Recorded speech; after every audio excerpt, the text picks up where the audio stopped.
Hello, hello. Hey, gentlemen, Glenn should be joining us momentarily. Oh, fantastic.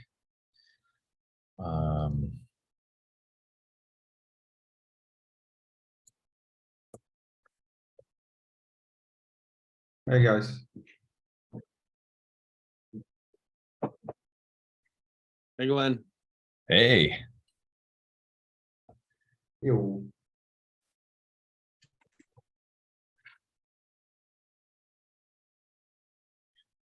so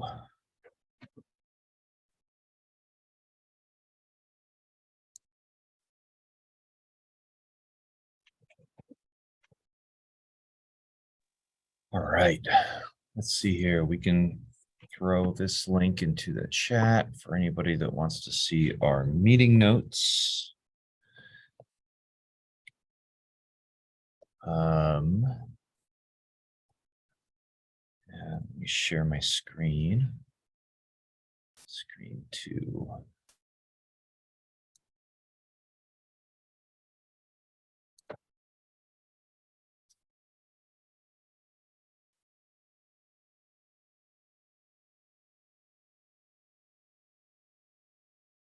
Let's open this chat over here. Okay. So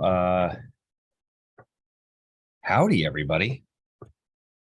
Glenn and Randall, I'm glad you guys are here. I've got this start adding people. Yes.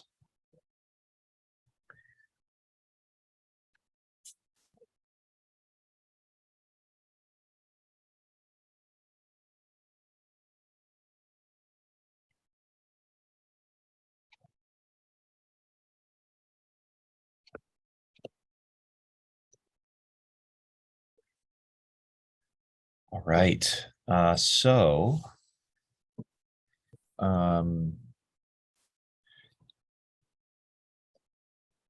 Jay, so I just have, had these 2 agenda items.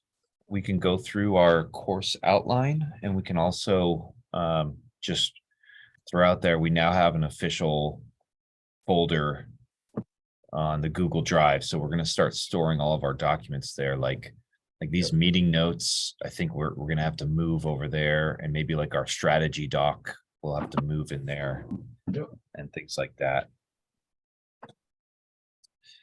But here is the draft course outline. Happy to, let me throw this in the draft course outline. So there's the link for this doc. I'm happy to receive feedback on it.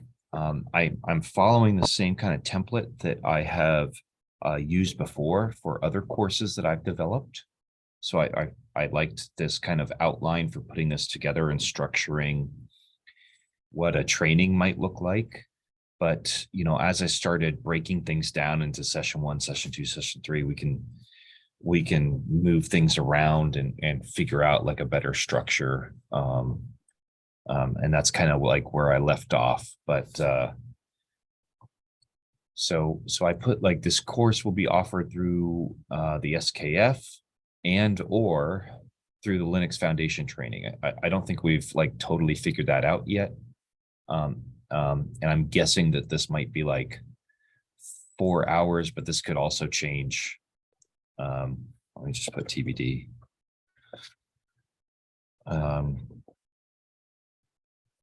But like the course overview, if we were to provide like a description, over 90% of commercial software uses open source dependencies. Additionally, Sonatype has stated that there's been a 742% rise in attacks specifically targeting open source. And those 2 things together make open source arguably the most important aspect of any software supply chain.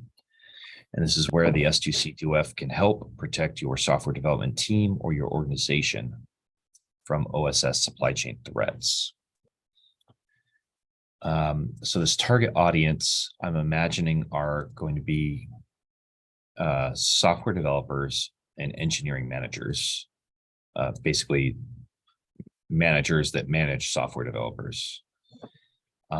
There's probably going to be some GRC people that would be interested in understanding like a program to help manage and mitigate risk. Security practitioners, such as those that care about like vulnerability management, they would love to understand these additional requirements that help people patch their vulnerabilities faster. Cybersecurity incident responders. This one I was a little bit hesitant about.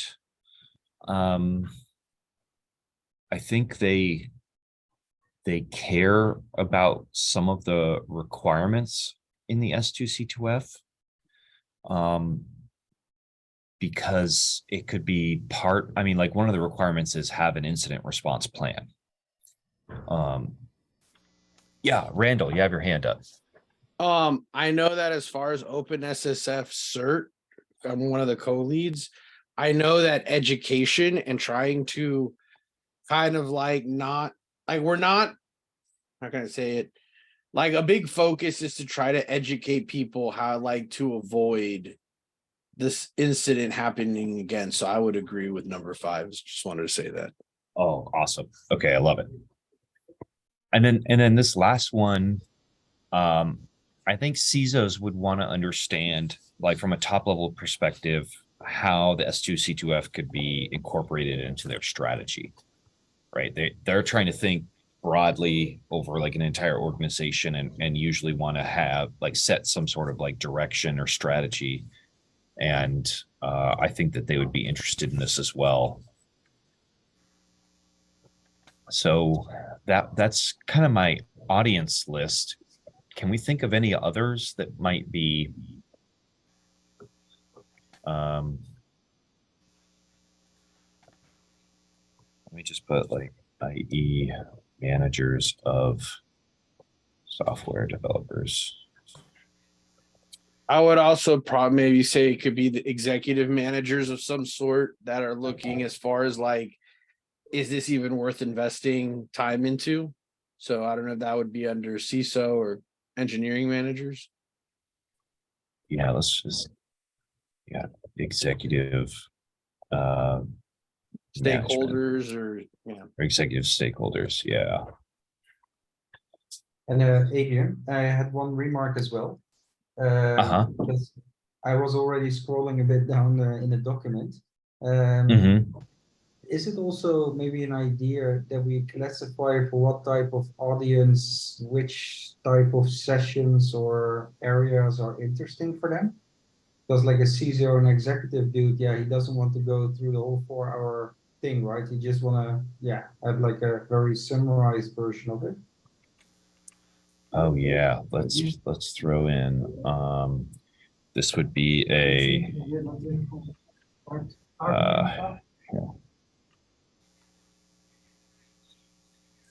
because in the end we can split up you know, the course in different levels, right? And maybe the levels could be the target audience, right? And for like other courses we have just the easy, you know, the junior developer, the media senior, whatever. But maybe here the split could be actually our audience. Yeah, I like that. Okay, so this is something I could work in.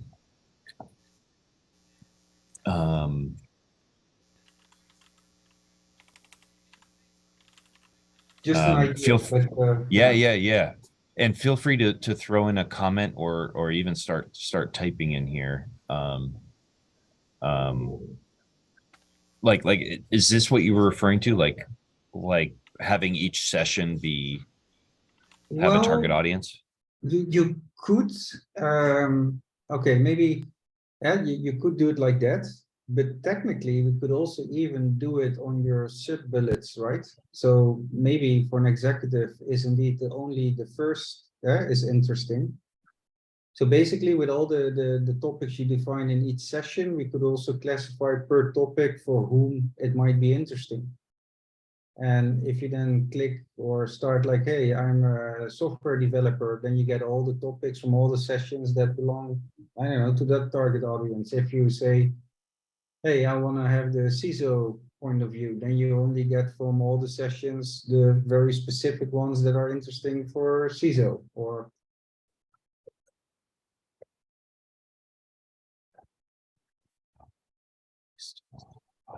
Okay. Randall, you have your hand raised? Yeah, another idea is like as far as following kind of what we're planning on doing with Linux Foundation is you could do like a introductory course that's more theory based because the overhead of that is much lower, and we could do the labs like build your own C2F lab type situation as an advanced course. Just an idea of how you could also do it. Theory based and subsequent courses could be lab based. Is that what you said? Correct. Because you can make Okay. I mean, it's a when we talked to Tim, I mean, he said it's a possibility of developing it into a certification. So if we do go down that road, that's kind of what normally they do. They have like a free introductory course, and then the bigger course that'll get into the bolt like the real nuggets is actual paid for course. Cool. Cool. I would love if this became like a certification. That would be Now- really cool. It did so. Just to ask the question, I mean, there's no problem with that from a perspective of from a nonprofit perspective, right? Having a paid for course like that. No, David might be able to add more details here since he's on the call, but from my understanding, there isn't. It's really a matter of like us being sustainable, and like labs and stuff have an inherent cost. And I know that LF is concerned on like those costs and whatnot. So they're not as much concerned about making bundles of money off of it as far as just at least being able to pay what we're offering the student. That's right. I mean, we're not trying to make money on it, but we do need to. It turns out that people are always asking, for help and other things. Things don't work, and so we need to find a way to deal with the costs. Yeah, I like the idea of the introductory course, though, theory based in the introductory course. I like that. I like that a great deal. You're gonna get a whole bunch of questions there, like, well, how does this work in practice? Right? How does this work? Real world scenarios, and that's when you pitch. Right. Yeah. Project. Yeah. Okay. That's perfect. I love this feedback. That'll help me rearrange these sessions. We can play with this in so many different ways. So I guess it's good that I didn't finish populating all of this stuff yet, because we can restructure. Yeah. Another thing that I'm going to throw in there, another big one that we do beyond SKF is that there is kind of what they call instructor-led courses. So also be thinking about possibly if you wanted to make something like that so that like it could be brought with all the other instructor-led courses, that could also be a possibility. Okay. Which is really just slides and lecture notes, and we can talk about that and even give you examples of how we do ours and stuff like that. Yeah. Okay. Excellent. Is there a certain frequency, like you offer them once a quarter, once a month? Well, it's too early to be able to give you a direct answer. But from my understanding, it's going to be a more reoccurring thing. Glenn does do like security champion, that sort of thing pretty regularly, but I don't know, like now that it's all going to be under LF, how that's going to change or what the expectation there is. But I do know that instructor-led courses is a very big focus for them and for what we do at SKF. Okay, excellent. Okay, so where did we stop? Because we're kind of jumping around. So I just listed out key features so that like, so I'm imagining, so again, I'm just following an outline that I've used before, and these could potentially become things that like if somebody was interested in paying for this course, they would probably want to understand what sort of value they're going to get out of it. And that's kind of like what, yeah, what so that's what this list would be.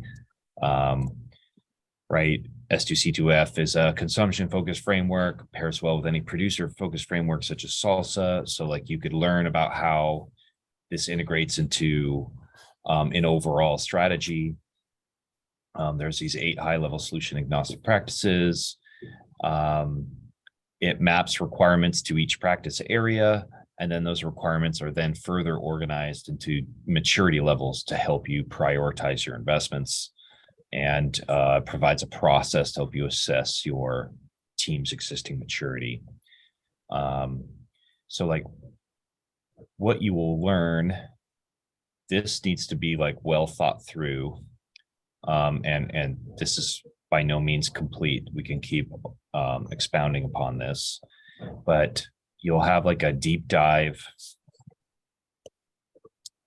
in like real world OSS threats, so that you'll also understand how this is just one piece of the larger puzzle. You will learn about the myriad of creative ways that developers consume open source, and thus underscoring the value of establishing like an official ingestion channel across all your development teams to control your supply chain. How to mitigate the real world OSS threats. So then you'll start to see the mapping of the S2C2F requirements against those threats. And this will dive deeper into understanding the need to improve the speed that you patch known vulnerabilities. This is leveraging the salt stack example where the disclosed vulnerability attackers were able to research the vuln, craft an exploit, find systems that were still vulnerable that hadn't patched, and were actively exploiting that vulnerability within 3 days after disclosure. Thus, the importance of improving your DevSecOps capabilities to patch faster, because you want to be able to patch faster than the adversary can operate. That's our North Star. Understanding the need to implement defensive capabilities to prevent accidental consumption of malicious components. And there's probably more that we can add here. A little blurb about the author. And then this is like the real meat and potatoes. Should we add anything in there about dependency management? Probably.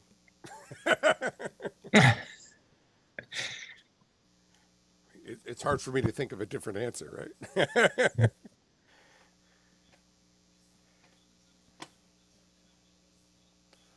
I also added to the agenda as well. We got a couple of outstanding issues that were a couple of them we probably got to wait on. I know that the crosswalk with Salsa we want to wait on, but I think we do need to take a look at the taxonomy paper, see what's going on there, and I believe he answered one of the issues. There's another one there as well that I think that David threw out there that you might want to take a look at real quick too, just to tighten up, see where we're at there. Yeah, I'll quickly note that the fundamentals course talks about evaluating open source software before you bring it in, and how to bring it in, and it very much is. It basically walks through the best practices working group guide on evaluating open source software. So it might make sense to connect those two. Perfect. I'll also ask, and I saw Jonathan. Jonathan, you're on the call. I think I saw you here. Jonathan, I am here. I was not muted earlier. I should have been. Sorry about that. No, Jonathan, good to go, man. Jonathan had an add to in the best practices meeting earlier that I thought might be relevant to bring up in discussion here. I mean, at least a little bit in part, since we are talking about dependency management as well. This, of course, is after this, right? We don't need to. This is one thing. His is another. But I just posted the link in the chat. But I think his is actually something that's pretty cool to talk about here as well, if for no other reason, to make sure that our thoughts are aligned. If there is a misalignment, sure, right? Just to say, hey, bring it up and let's see if it fits. The topic at hand is dealing with vendor dependencies. It's about how you should be, if you vendor your dependencies, you should be issuing your own disclosure when you update, fix those vulnerabilities, and communicating back to the parent CNA that you also patched this vulnerability. Oh, Jonathan, I recently thought I was going to send you. I have another term we could use instead: embedded dependencies. Yeah, I mean, we can. Putting a bunch of AKAs is also fine, but yeah. Yeah, we got some pushback, not so much from the concept, but that some people didn't like the phrase. The problem is that's the phrase people use. So, embedded and embedding versus vendored and vendoring. But we can cover down on that after this though, because I think this is good. And button up this a little bit more. Yeah. So it seems like when coming up with like an outline, I need to consider this approach, doing like an introductory theory-based, followed by like more in-depth hands-on or lab-guided trainings. And that might be a different way to organize the contents. So we'll have to shift some things around. I would assume that the advanced course would be something from going to like 0 to hero is what I would imagine, right? I don't know if you were imagining something else different, but yeah, there, one of the so in my opinion, there should be increased emphasis on where do I have it? This focusing on ingestion. Mhm. This is such a core part of a strategy to secure your software supply chain. You should first define, like as a development team or as an entire organization, what is the approved ingestion method for how to consume open source that all developers should follow. When you look at secure supply chain solutions that exist today, such as the Nexus firewall from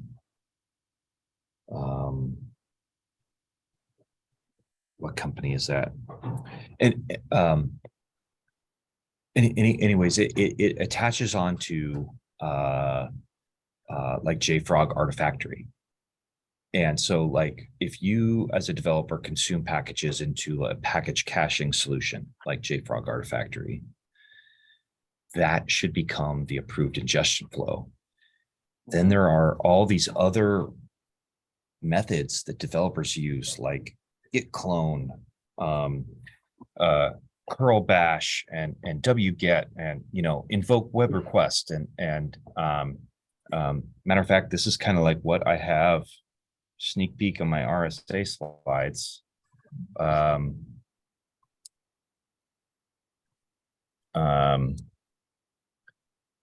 There's all of these myriad of ways that developers consume open source, right? And this is kind of like the recommended best practice where you consume from the public internet, it gets cached locally into your JFrog Artifactory or what have you, and then it gets pulled in.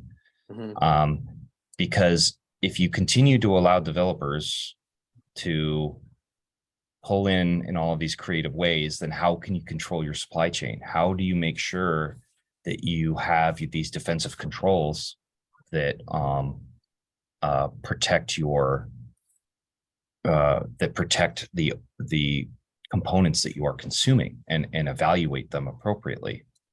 And so I talk about like package source files.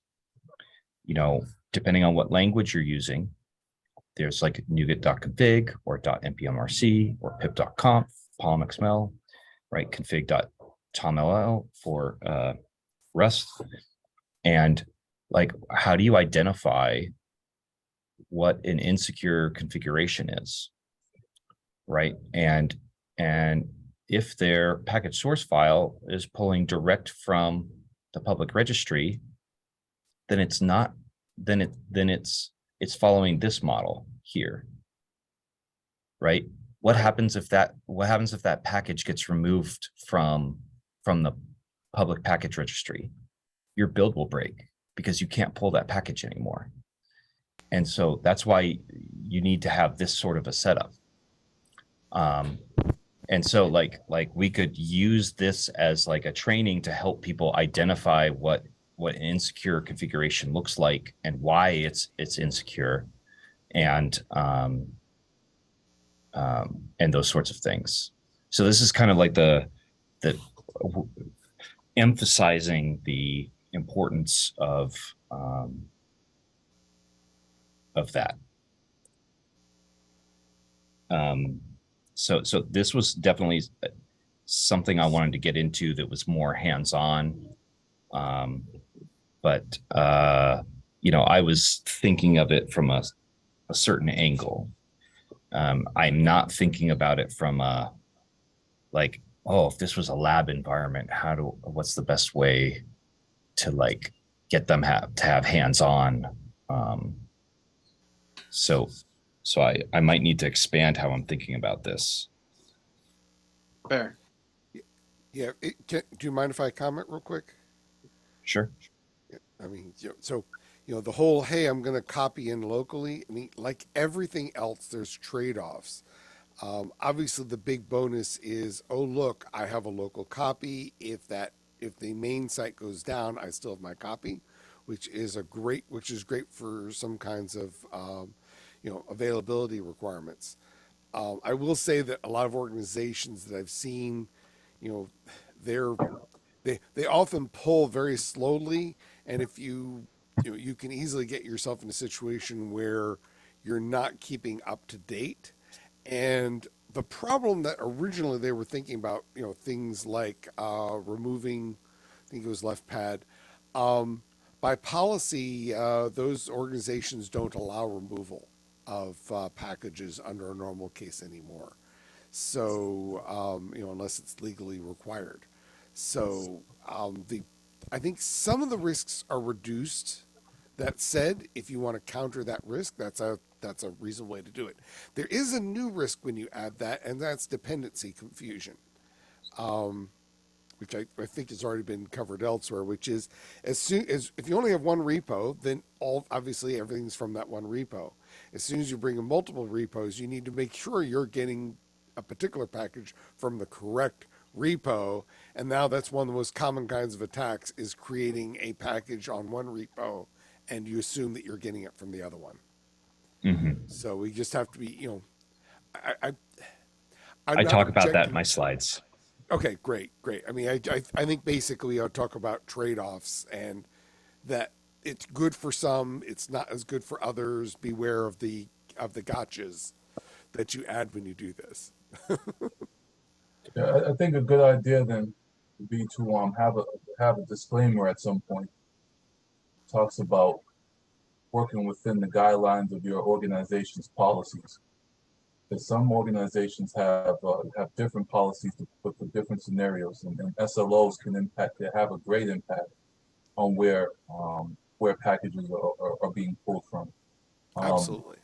You know, so I think that'll be. I do not think it's relevant for the training. I do think the training will require a disclaimer saying, please operate within the constraints or operate within whatever of your organization's current policies. And if your current policies do not reflect this, operate within those, and you're free inside of your organizations to recommend policy changes. You know what I mean? Like, you know what I mean? But we are not telling you what to do in your organization against your current organizational policy. I think that's Right. Yeah. there's That something along the should line just be a that general. affect us in this training. Right, and that should definitely be a general disclaimer. Although hopefully, some of the folks taking this training will be the very people who make the decisions on those policies.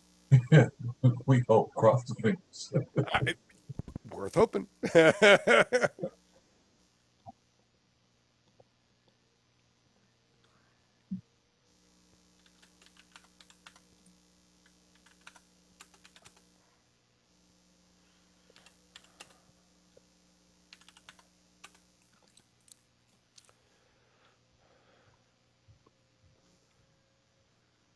Cool.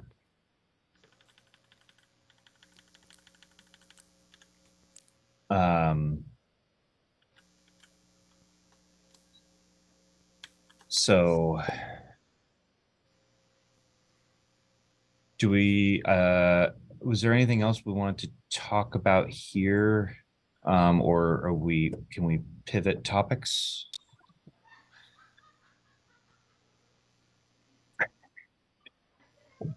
Somebody's laughing in the background. Okay. 29 minutes left. Okay. By the way, David, I wanted to bring your attention to this. So switching topics. Okay. In the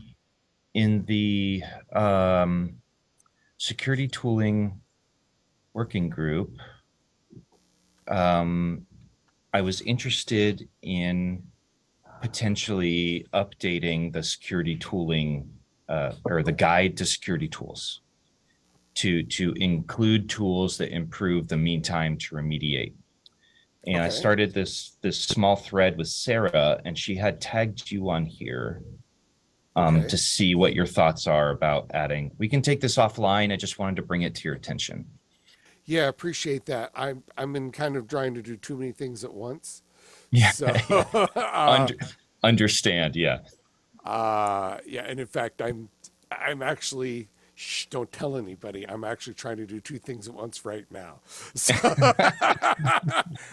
because this is important and other things are important, and everybody tells me that everything is important.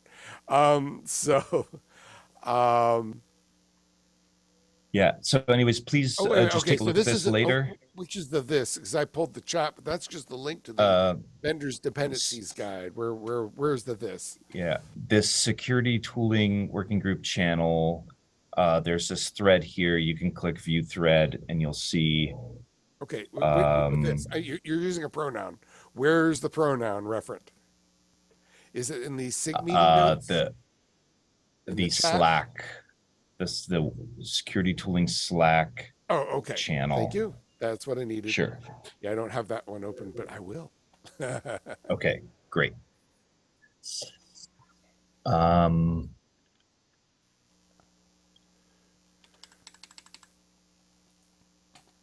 Okay, great. We got, oh, I've got to add Jonathan.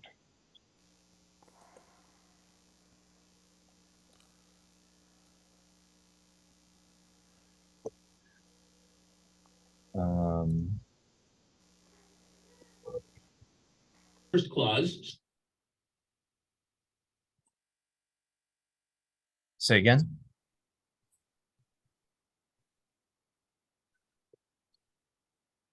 Okay.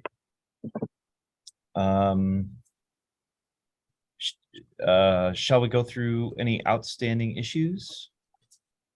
There's only be one or two of them, but David can probably explain it further or something like that. But let's just have a look just to make sure that I mean they're there. Doesn't mean that we necessarily have to do something with them now, but at least let's give them a quick look to make sure. Yeah. Jonathan, if you want to add your stuff to the agenda as well, just to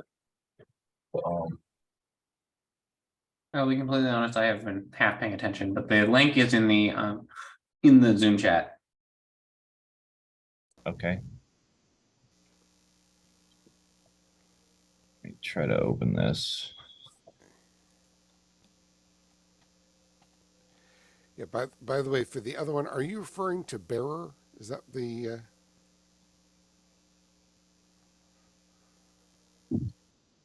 To bearer? Yeah, apparently not. No. I'm still trying to find Oh, what you referred to. I went to the security tooling working group, but I don't see the referent. okay. You may be Here, if you underestimating the can, number of messages sent towards me. if you can see my screen that I'm sharing, I'm showing the Slack channel. It looks like you'll have to scroll up just a couple of messages to find one from me from January 25th. Okay. And We're going back that far. Okay. and there's this thread that got started over here, and you could see the messages over here where I clarified that I'm interested in updating the guide to security tools to have a new section about tools that help address or improve MTTR to address OSS vulnerabilities. Right. Okay.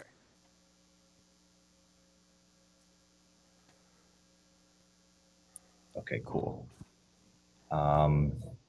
Shall we tackle issues first, or shall we go to the link that Jonathan provided?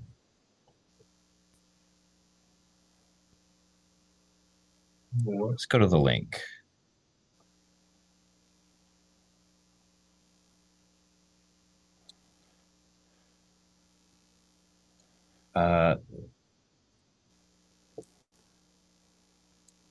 Jonathan, is there any context or introduction you want to make about this doc? So the topic was it's part, so the proposals for this to go into the best practices document, and at a high level, it's the best practices document is broken up into two things: the like line for concise guide, which is like a single line version of the best practice, and the longer version is the description. So you know, yeah, I presume everybody. Do we want to read it out loud? Do we want to, how do we want to do this?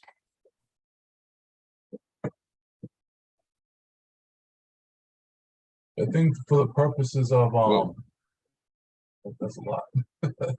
Yeah. And for the purposes of S2C2F, I'd like to understand the dependency perspective. This paints a different picture that is not often thought about, me especially. But it could be, and it could have relevance here. I'm trying to see where, but I'm trying to see where, and that's why I guess thought it might be great for you to bring up, especially considering going into the best practices. But from a framework perspective, perhaps this could be something that could be fleshed out more. I know we think about it, but it could be fleshed out more, and this may have some relevance to fleshing that piece out.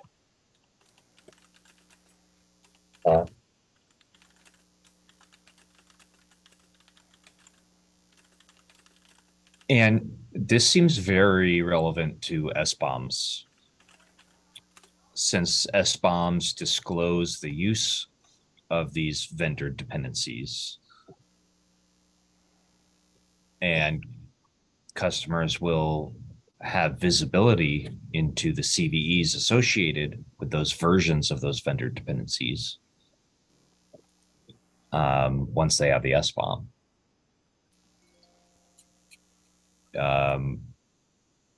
Is that on your radar as well?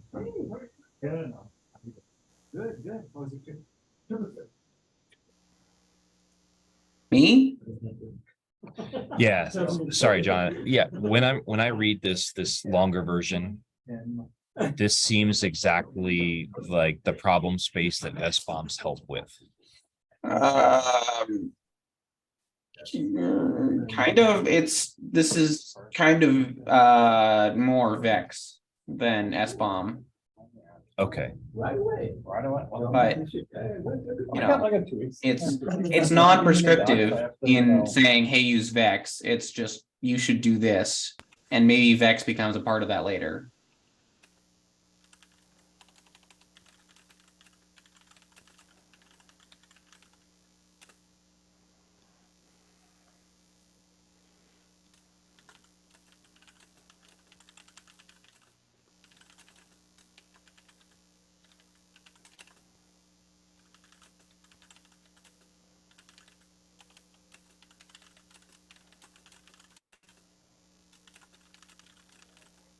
And what sort of feedback are you looking for here? In this particular case, I hadn't intended to bring this to this working group, but I think that at a high level, the question is like making sure that I guess this information gets included in any education that's presented. Otherwise, like making sure that this, if this becomes part of the best practices, it should also be presented as something that we recommend in other places outside of just the best practices feed. Or my thought on this was to bring the thought past just best practices. I think this is the thought worth bringing out. No feedback necessary. Just mainly, hey, this is the thought. What is there alignment here? Is there something right to if for nothing else, make the framework is solid and everything else, but is there a piece of this that hasn't been thought of? And if it hasn't or hasn't been fleshed out, can we flesh it out? Right? Can we use this kind of thought and flesh it out if it hasn't been? We're saying that a lot of this can be covered, Vex documents and all that kind of stuff. But it's mainly just these are thoughts that are being had in other places. Let's make sure that being one collective, that the thoughts in other places are also brought up here, being that we're working on something that's going to help the masses in other places. So that all that is one hand washing the other.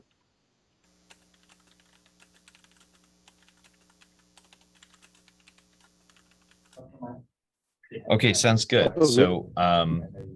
So yeah, I think there's ways we could leverage this language. We could point to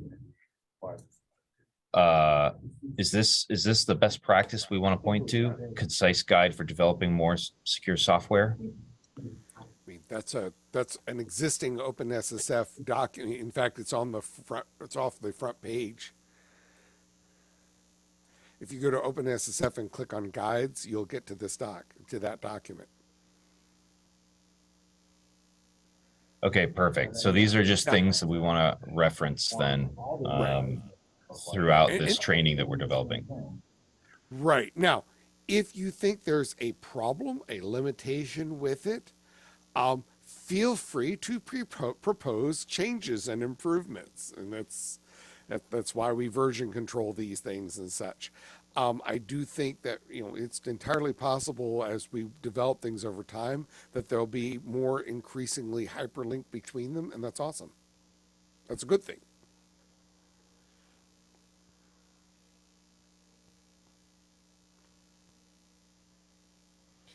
I think the reality in general is this stuff is complicated, and so you take many different groups take different bites of the apple, and then you start coordinating as you find that things work. Yep.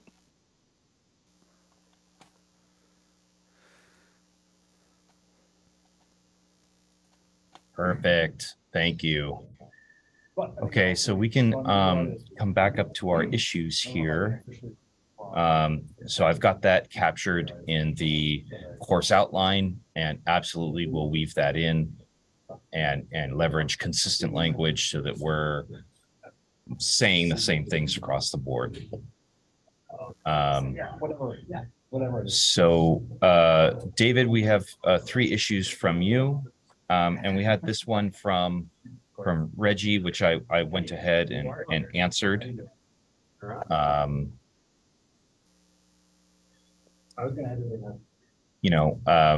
SCA 5 is, this requirement for proactive security reviews, and communicating fixes confidentially to upstream maintainers to suggest a fix.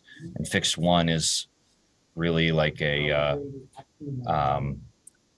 ability to perform a private fix. This is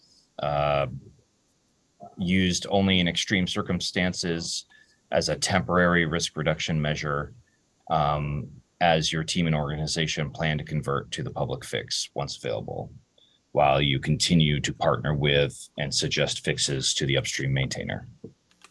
So that was the answered that 5 days ago. I think we might be able to mark this resolved. Jay, were there any others you wanted to dive into, or anything else?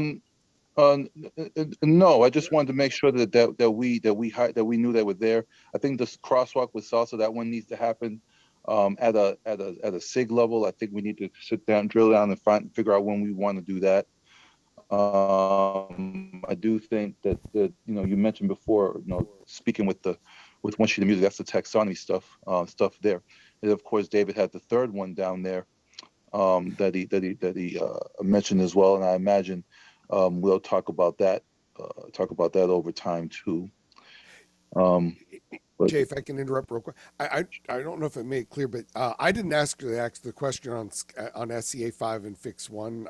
I put some others, but not that one. Right. I do think that maybe that suggests more clarifying language just to clarify the difference. Wait, sorry, I wasn't realizing. Oh wait, might have been confusing. Oh, no. Adrian just addressed the one that he responded to from Reggie. Okay. It was your 3rd one there that was from you that I wanted to make sure got some love in case if it didn't. Okay, the binary patches one. The binary patches one, yeah. Yeah, that was. To be fair, that was a capture. That was a brief attempt to capture a longer discussion from earlier. All right. And by the way, although I think it's interesting, we just a continuation of that, almost on cue. I think it was one of the Linux distros, and I want to say it was Fedora, has recently dropped their support for these binary patches, primarily because they weren't. It really seemed like an implementation problem. They hadn't implemented them well, and basically instead of trying to fix them all up, they just said, the networks are a lot faster now, and we're just not going to worry about it. But so I mean, that really doesn't eliminate the issue. Okay, if you're not using it, then there's no problem. But if you are doing it, then some clarification probably needs to be said. Yeah.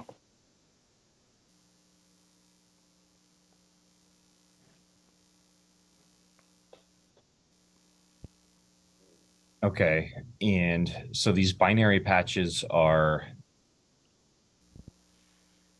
I want to make sure I'm understanding the scenario here, and I'm not thinking something different than what you were thinking. So a binary patch here is, in this example, you said Fedora dropped it. So is that like an RPM patch? Or is this like the kernel patch? Yeah, the phrase binary patch is not very clear. Maybe what we really should call them is binary diffs. In other words, let's say that you have version 1.0 today and you'd like to get version 1.1 instead. One way you can do that is here is version 1.1, uninstall version 1.0, install this, and poof, you've got version 1.1 now. Okay? The problem when doing that, unsurprisingly, is it takes a lot of bytes to send a very large thing. So another alternative is say, hey, I'm just going to send you the differences, which is why they're called patches. But they're binary patches because they're a patch on a package, not a patch on the source code.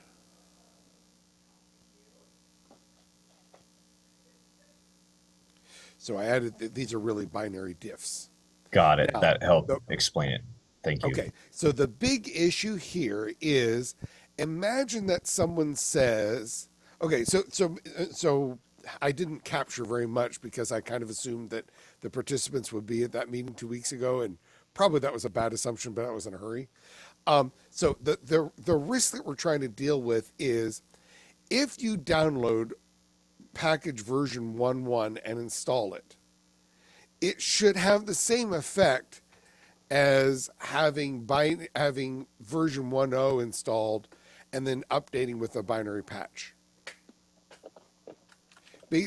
Basically, if you the results should be the same if one, you don't have package package version 1.0 installed, and you download and install version 1.1.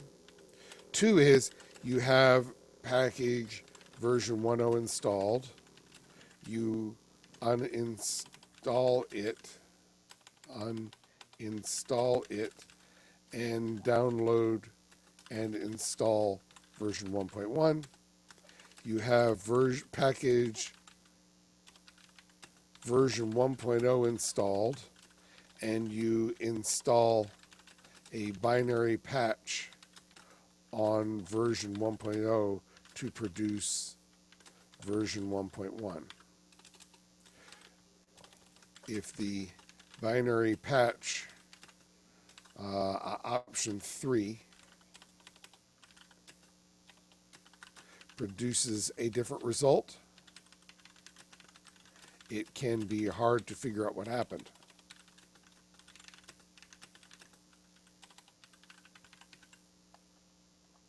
I'm talking as I'm typing, but I just added that now to that issue, hopefully clarifying the problem.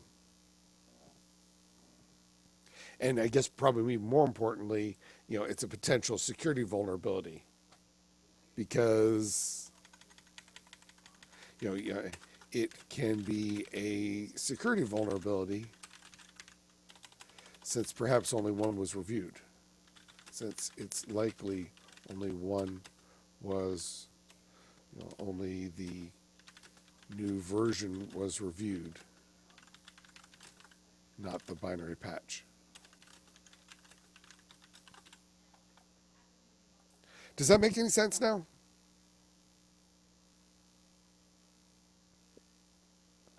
Yes. So I understand these three different scenarios. And is the suggestion here that we add guidance into the S2C2F to specifically talk to this scenario? That was being mooted in the last meeting, yes. Okay, We didn't got have it. text. We don't have text because I think we're still trying to wrestle with the situation. This is a low-level thing that most people don't even think about. They just, hey, I push the button and magic happens and software gets installed. But we have to remove the magic in a sense.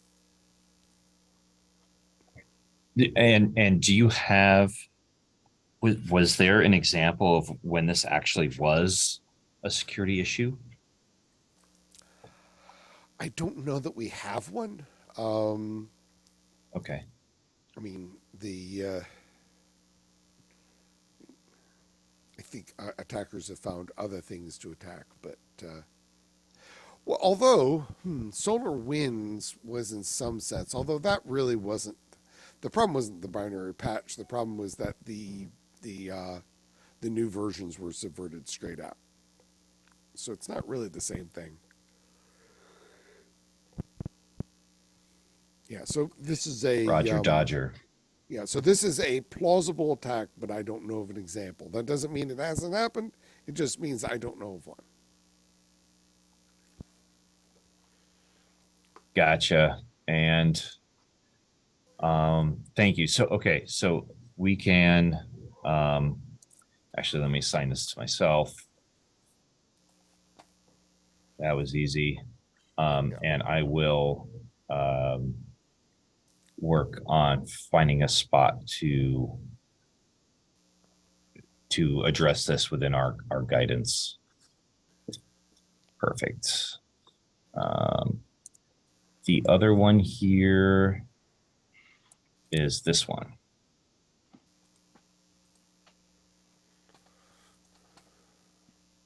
Okay.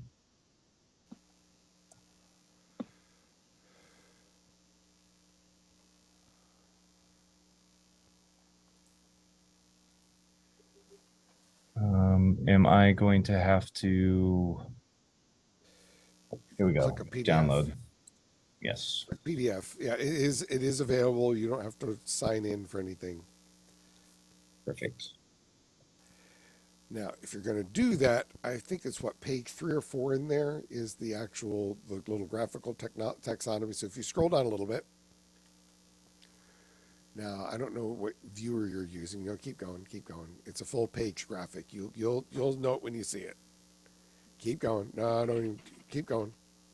I think 1 or 2 more pages. Nope, not that one either. There you go. All right, now what you want to do is rotate it 90 degrees clockwise.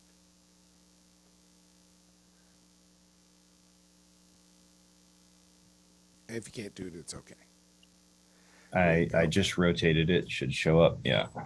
Yay. Okay. So this is the taxonomy that some academics have come up with. I mean, you can always complain about anything, but they've done an honest attempt at seriously looking at every supply chain vulnerability they could find in open source software and then categorizing them, which is, I mean, first of all, good for them. That's a lot of work. And then they try to categorize it in a certain way. In a couple of cases, they use different terms than I've used, whatever. But they've made a serious stab at creating a taxonomy, and some folks have even talked about maybe,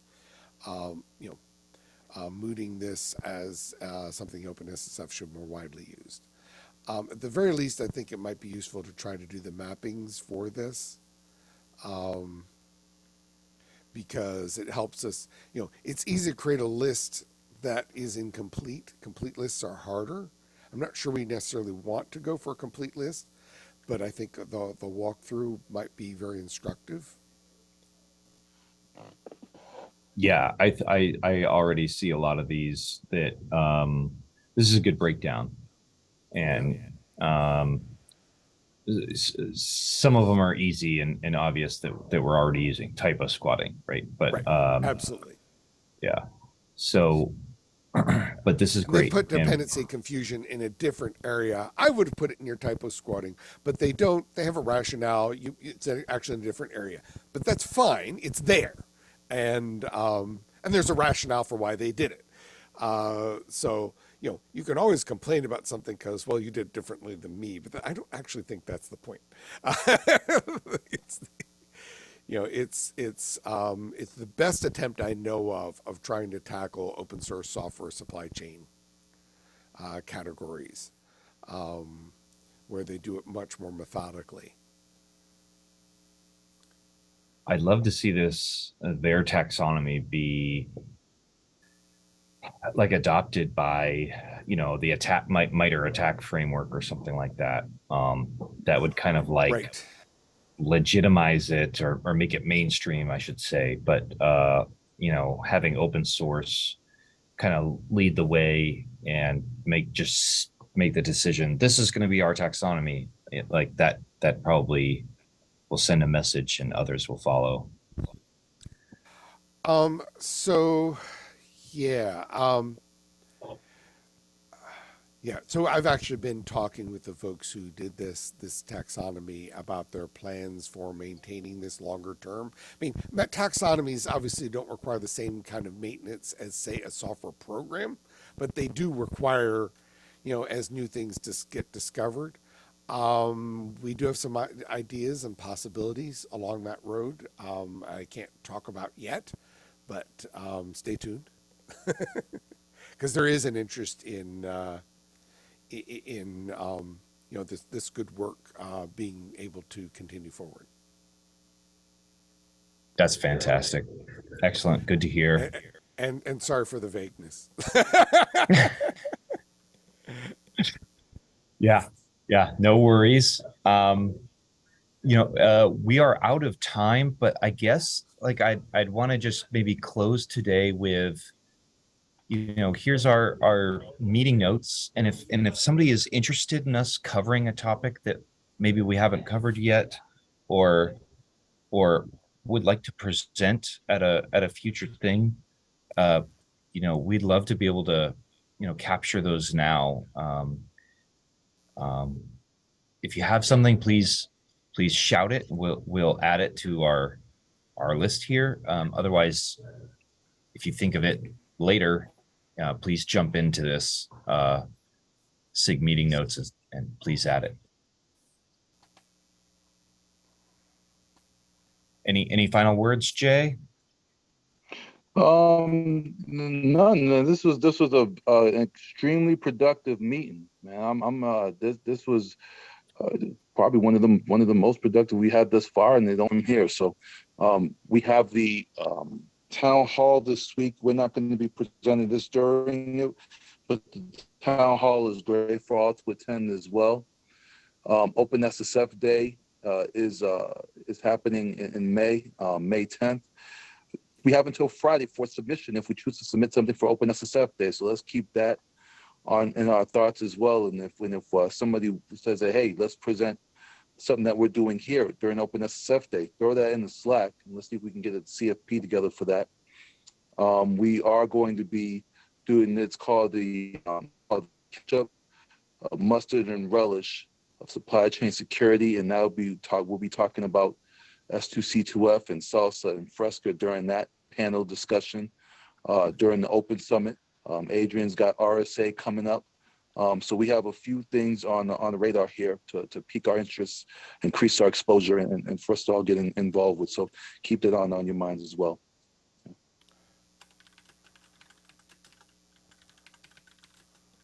That's All right, it, fantastic.